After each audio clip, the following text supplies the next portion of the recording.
Assalamu alaikum. Amma alaikum salam. Ya Hisham ba mu san yanzu ya zami da kayan sallah ba.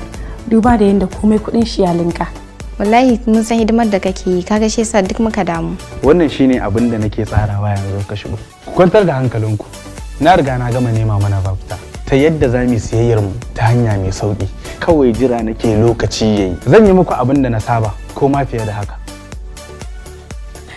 Ta kenan. Kamfanin Bashir Mai Shadda Textile sun samarwa da abokanan kasuwancinsu hanya mafi sauƙi da za su iya mallakar yadi da shaddodi gangariya cikin farashi mai sauƙi da rahusa. Kai dai kawai ka mallaki Golden Card ɗin Bashir Mai Shadda Textile domin kasancewa ɗaya daga cikin waɗanda za su samu wannan garaɓasa. Domin mallakar Golden Card ɗinmu za ku iya kiran lambar waya kamar haka. Za ku iya samun Golden Card ɗin Bashir Mai Shadda a shagunan mu kamar haka. Gidan AA Lukoro, shago na 102, 103, saman Benin Unity Road, Kantin Kwari, jihar Kanan Daban, Najeriya. Ampat Plaza, kusa da gidan Man Ada, shago mai lamba 3, saman Bene a Sokoto, birnin Shehu. Capital Plaza Kawo, kusa da Eco Bank, Kaduna garin Gwamna. Muna maraba da masu sayan ɗaiɗai ko dila. Ku tabbatar kun mallaki Golden Card na Bashir Mai Shadda Textile don samun shaddoji galla-galla da kuma kowane irin nau'in yadika akan farashi mai rahusa. Raba-raba.